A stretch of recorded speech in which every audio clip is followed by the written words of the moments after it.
Welcome back to part 2. Before we start, I just want to check with my babies first, and of course with you strangers.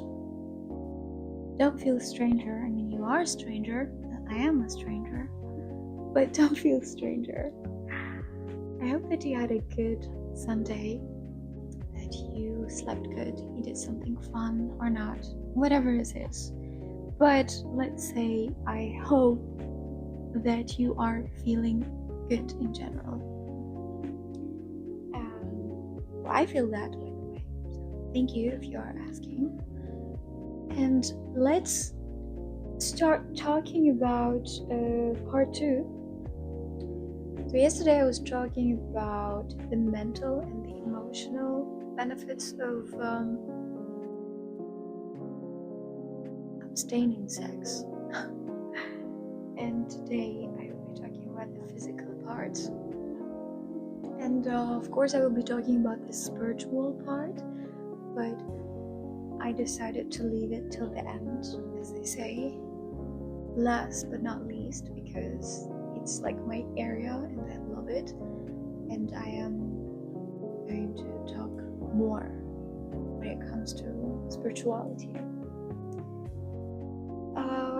So yeah, first thing I noticed is the whole thing of like if you're a person like me who's focused on their energy and everything, and they are a little bit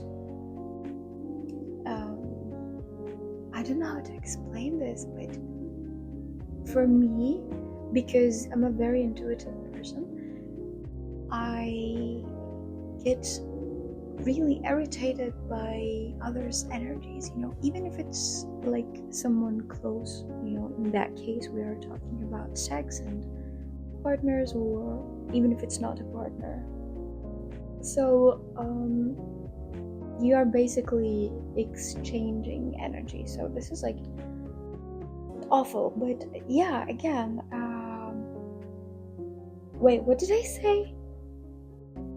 Whatever. So the first thing is the energy conservation. So what I mean by that is, I would say the abstinence can free up a good space for your energy, because you get to spend it on yourself, not on the other person. Let's face it, okay? Let's be honest with each other, Whenever you are like,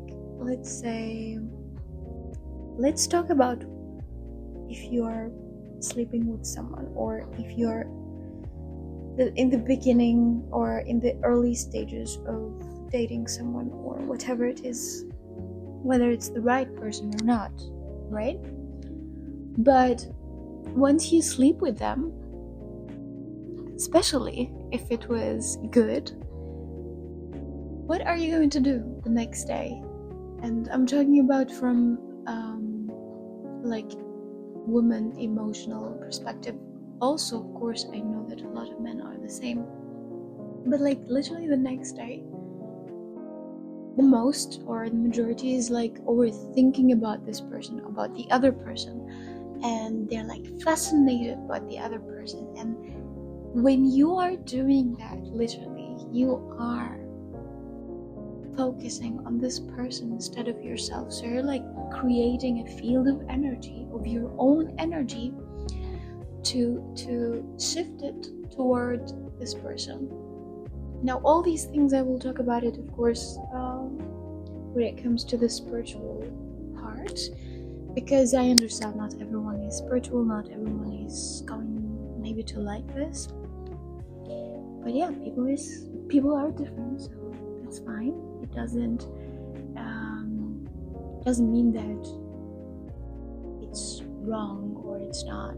It's just different from a person to another, how we approach things, how we look at it, how we feel it, or how we translate it, let's say. So I would say when this thing happens, you're like focusing on the person, you're like asking questions, missing them, thinking about them. You become obsessed sometimes. And yeah, be honest with yourself. When you become obsessed with someone just because you slept with them, just because the sex or the D or the P was so good, you're like going crazy over this. Why? It is very, very, well, interesting for some.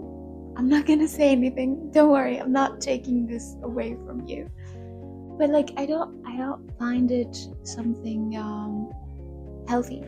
I don't find it something good, because at the end, what are you doing is literally again creating a bigger space for a person that you only like, you fall for them because of this part, the sexual part, you know, the whole thing, the whole intimacy. So what happened when you spend all your energy, or you focused like on another person except for yourself?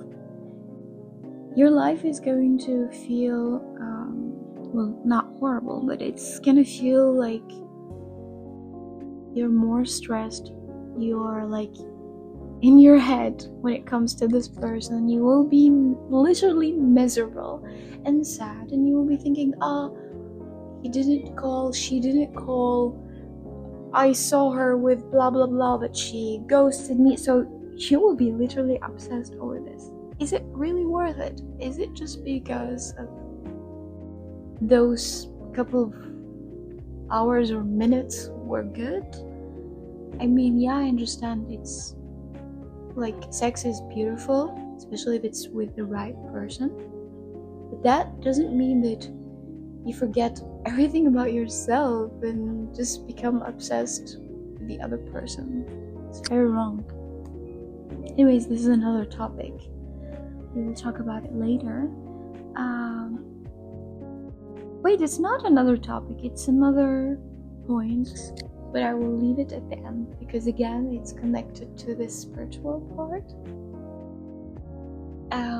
What I noticed also, that I sleep much better, you know, like when you're not sleeping next to someone, you are sleeping so good, you know. I mean, I'm not one of those people who snore or who move a lot when they're sleeping.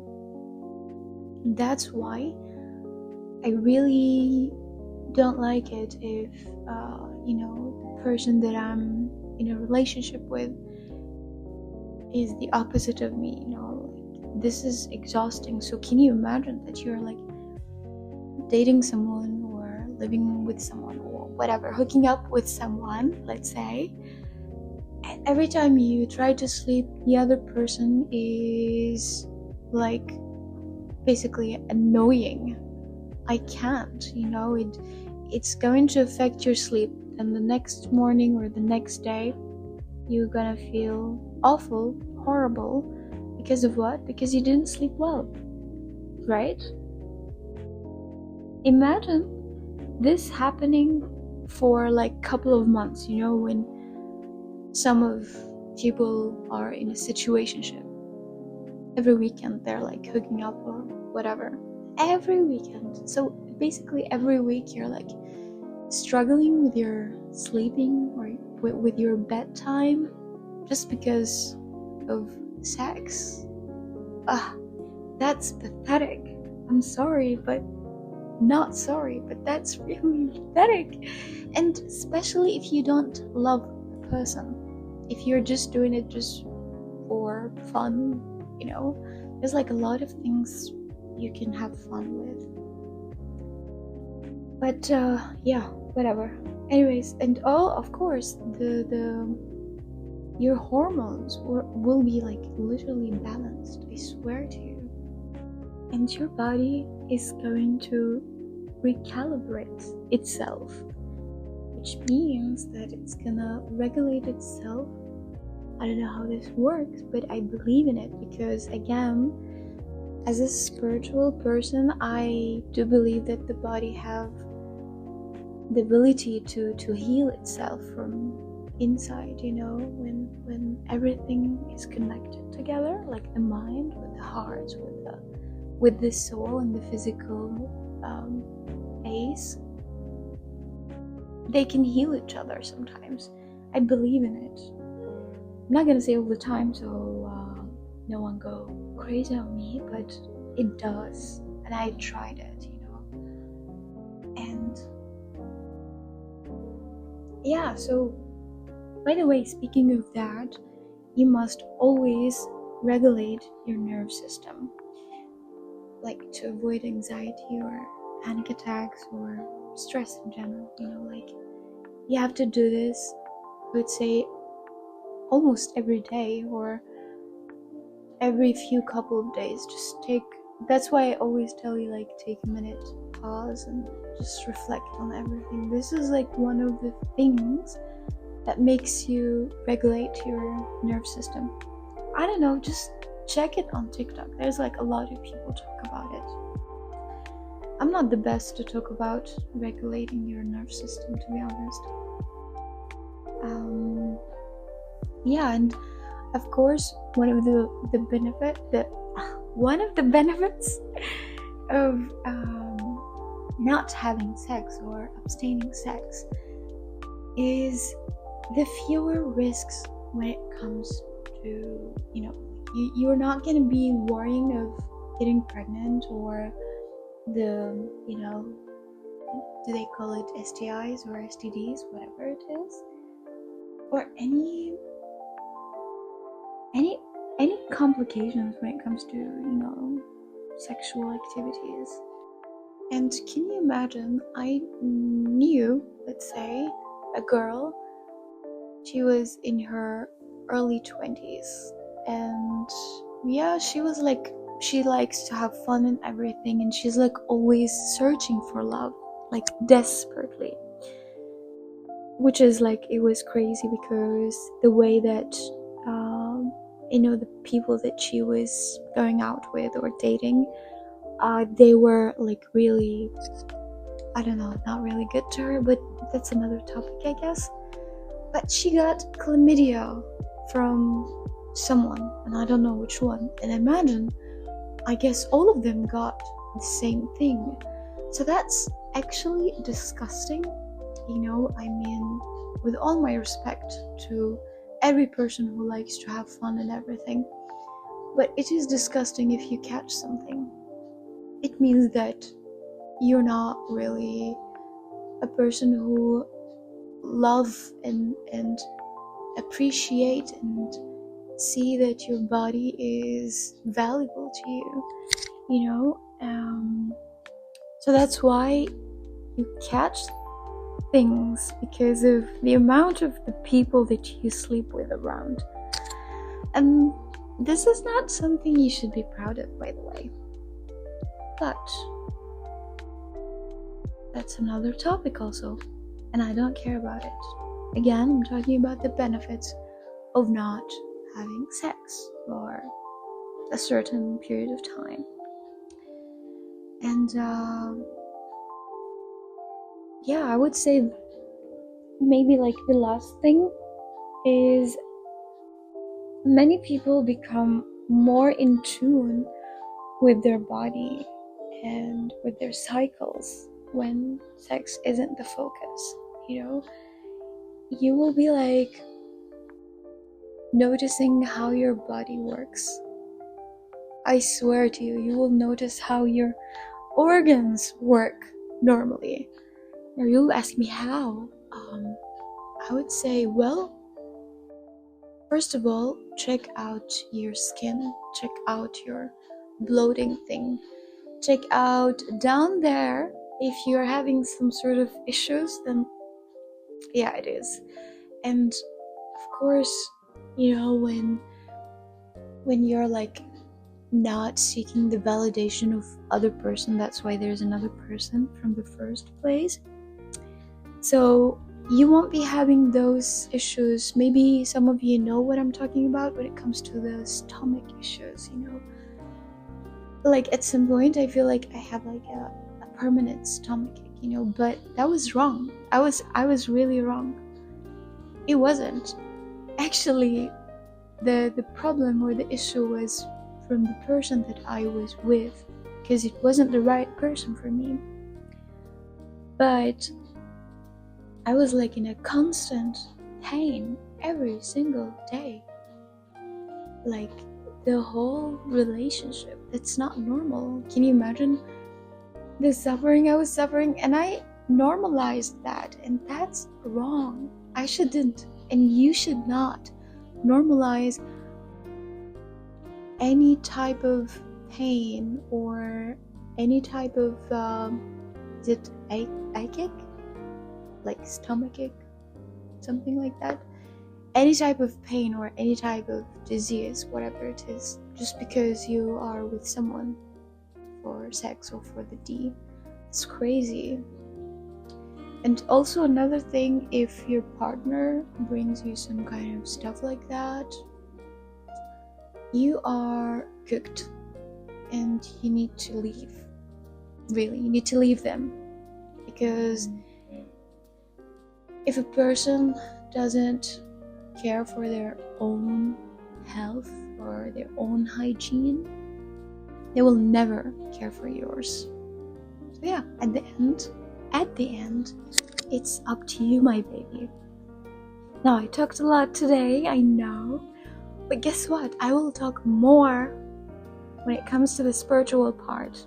So excited. In case if no one told you that, I will remind you always that I am proud of you and that I love you and that you have to be always kind to yourself. Take care. Have a great day. Tomorrow is Monday. Please don't take Monday as like a monster or something scary because it's the beginning of the week. No, it's just a fucking Monday. It's okay, right? Go. Do your thing. Work. Study. Go to the class. Go to the job that you hate. Go to meet the person that you don't like. Go finally send that email or I don't know, yell. No, don't yell. Just like face your fears, but face it with love, because then love will come to you. I love you. Take care of yourself.